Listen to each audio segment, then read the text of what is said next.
Have you ever walked into a room and immediately started doubting yourself? Like the moment you step in, something inside of you shrinks.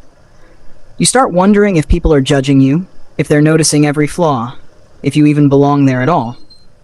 You feel small, almost invisible, yet at the same time you feel like everyone's eyes are on you. It's a strange kind of tension. You want to hide, but you also desperately want to be seen in the right way. And in that moment, no matter how much you've prepared, no matter what you've accomplished, your mind starts to whisper, maybe you're not good enough. That voice is heavy, isn't it? It makes you second-guess every move. You hesitate before speaking up. You laugh a little too softly. You agree when you really wanted to say no. And afterward, when you replay the conversation in your head, you feel frustrated with yourself, like you betrayed your own potential just because you couldn't shake the weight of insecurity. I know that feeling. We've all been there. And maybe for you, it's not just in a room full of strangers. Maybe it's in your own workplace with people you've known for years. And you still feel like you have to prove you deserve to be there. Maybe it's in your relationships, where you find yourself bending just to be accepted, even when deep down you know you're compromising what matters to you. Or maybe it's just when you're alone, looking in the mirror, wishing you could finally feel confident in your own skin, instead of fighting battles in your mind that no one else can see. And here's the crazy part. Confidence isn't something you're born with and then either keep or lose. It's not some magical trait that only a few lucky people inherit. It's something you build, something you practice, and something you choose, even on the days you don't feel like it. The problem is, no one ever teaches us how. We're told, just be confident, like it's as simple as flipping a switch. But if it were that easy, you wouldn't still be wrestling with doubt, right? So let me promise you something right now. Today, I want to share with you how to feel confident about yourself.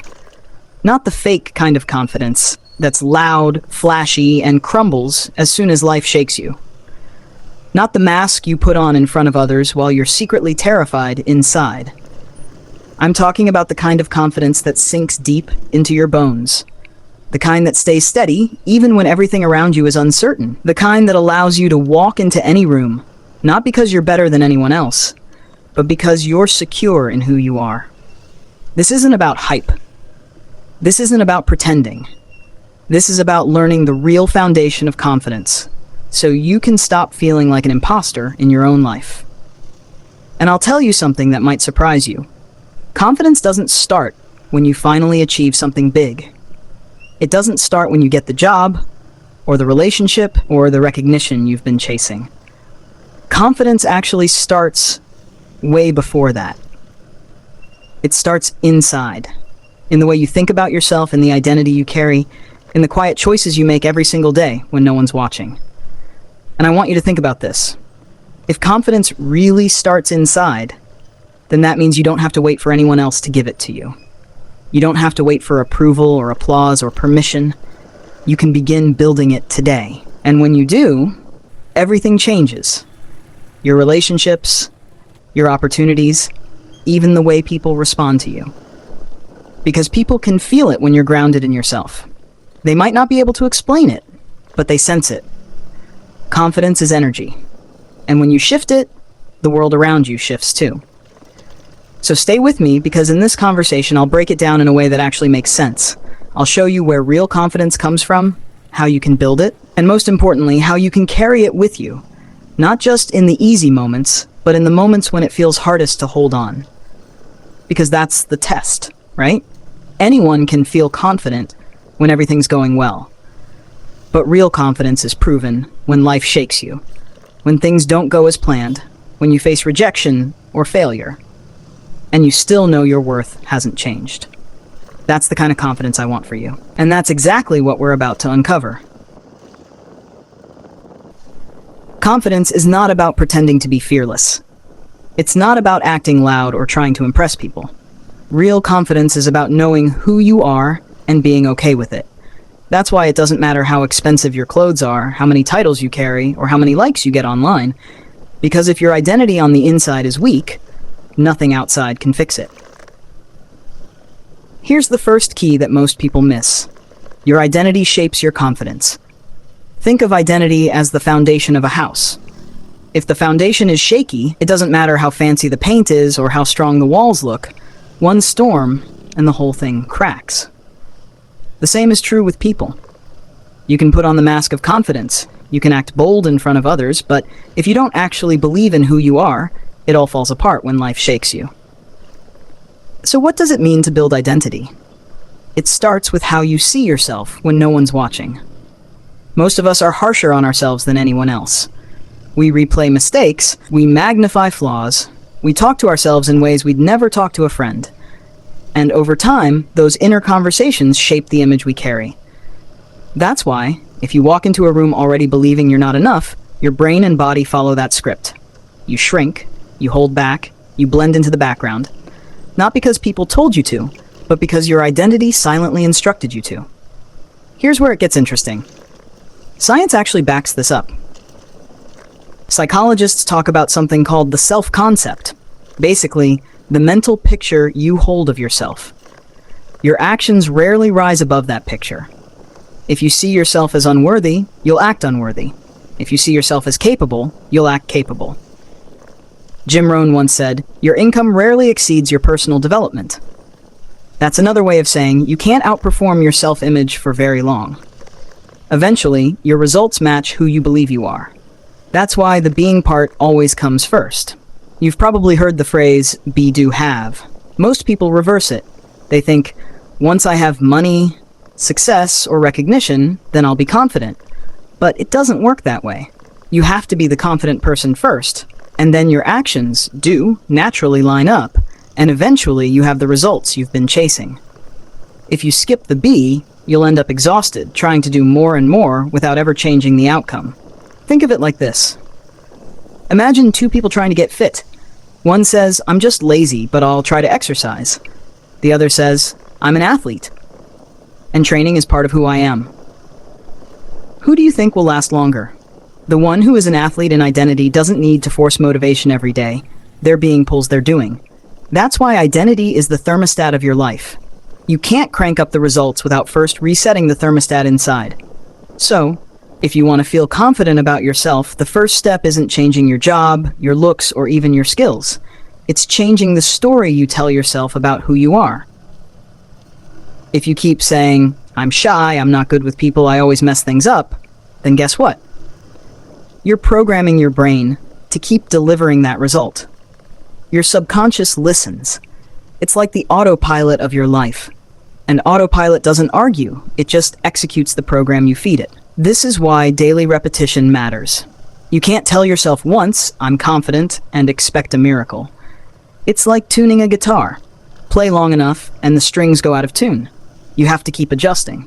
In the same way, every day you get pulled by stress, fear, and comparison. That's why you need to retune yourself daily with new words, new thoughts, and new reminders. Over time, it shifts your identity. And here's the beauty of it. Once you start seeing yourself differently, you won't have to force confidence anymore. It becomes natural. You walk into a room and instead of thinking, "I hope they like me," you'll start thinking, "I already know who I am, and I'll bring value here." That's not arrogance. It's alignment. It's being secure in your identity. So if you've ever wondered why confidence feels so hard, the truth is, you're not broken. You've just been trying to build on the wrong end. You've been chasing the have, instead of strengthening the be. But once you flip it, everything starts to make sense.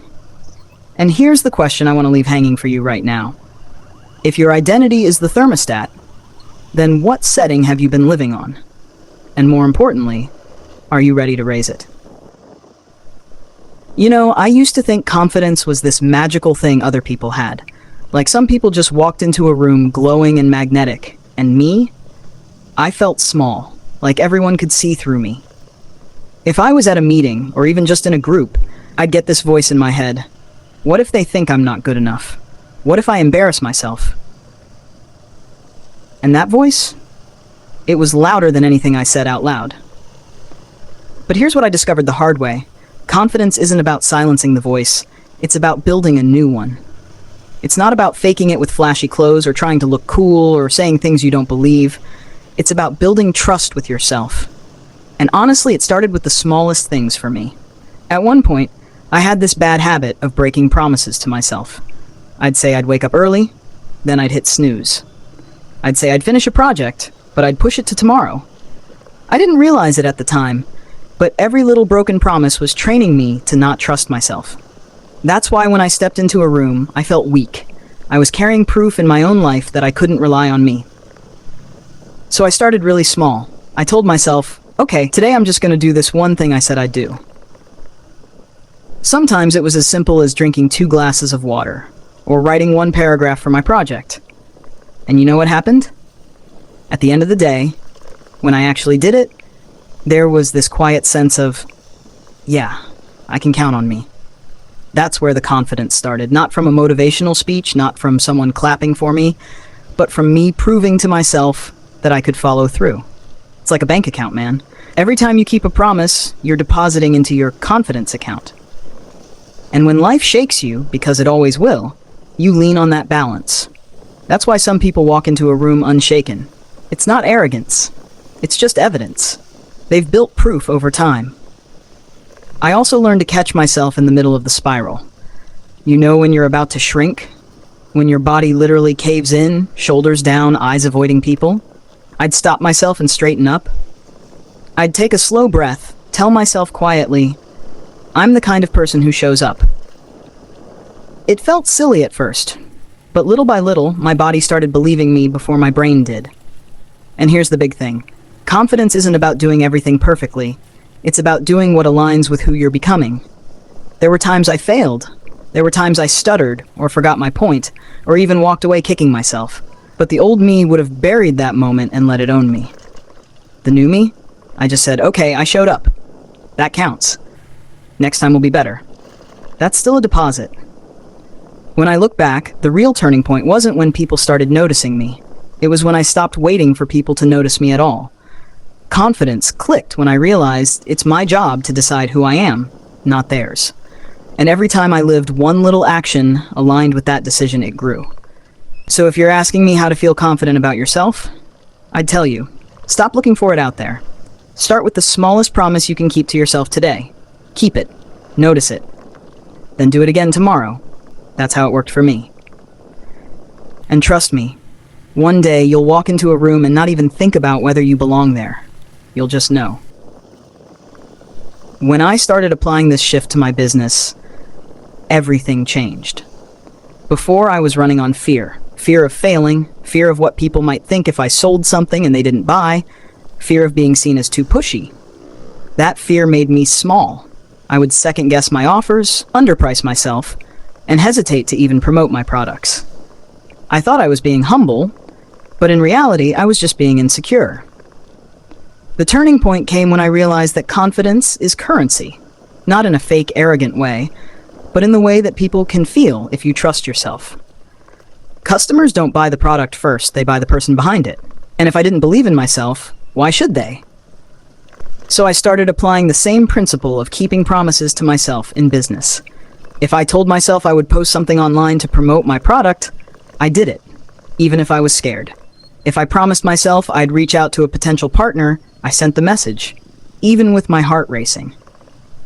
Each action was like a brick being laid.